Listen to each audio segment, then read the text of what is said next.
Megan from the Menlo Park campus. Over the summer, we went through the book of Ephesians, and I wanted to share with you a verse that stood out to me, which was Ephesians 4:29. And it tells us that our words are powerful, and it is important to understand that either negative or positive, our words affect the way other people use their words. And God wanted us to forgive people the way He did and use our words to encourage people rather than tear people down.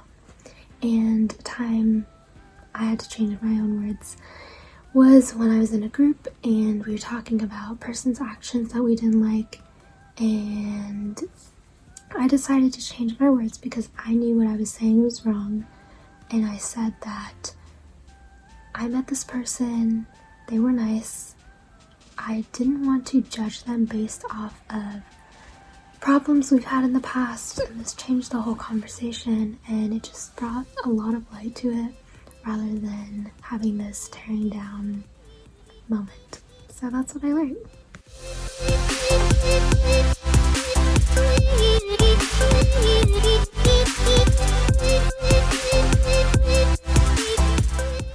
So an idea I get from all of these verses is how they're all talking about, like, above all of our disagreements and like things that differences, whether that be in like politics or how we interpret the Bible, they're all below God. So like no matter how separate we feel, like God is above all of that. And I connected this to a story, something that happened like a year ago. I joined some social media like life groups, and one of them, there were people from all over the country in very different places from me, and as you can assume, they had very differing beliefs, morals, and everything from me. I posted this story supporting this one group, and somebody responded to it and was like, how can you support this group if you're a Christian? Like, have you abandoned your faith because you are posting about this? And I was kind of taken aback. I was like, how can me posting and supporting and loving someone like go against Jesus? So, like, speaking of this, I was really confused about how to respond, because obviously I was confused about how someone who believed in the same God as I did had such different views of who Jesus is and what being Christian means. And it was hard for me to respond in like a kind way, but then I looked at myself and I was like, why would I respond the same way that they reached out to me? Why would I just like repeat their actions? So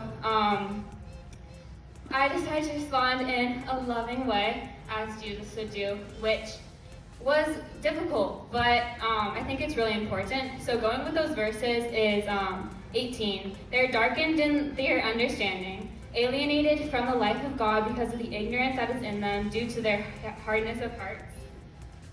And 32. Be kind to one another, tender-hearted, forgiving one another as God in Christ forgave you.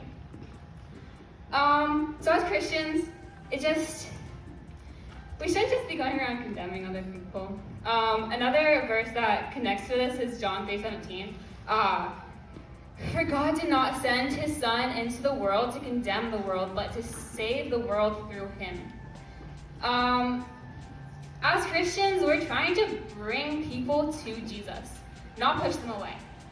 By showing them the hatred and division, we're pushing them away, and that just doesn't make any sense. So the motto of Menlo, which goes with this, is everyone's welcome. Nobody's perfect. Anything's possible. So I really connected this with that. So yeah, it's hard to see how people disagree with you and respond in a loving way and separate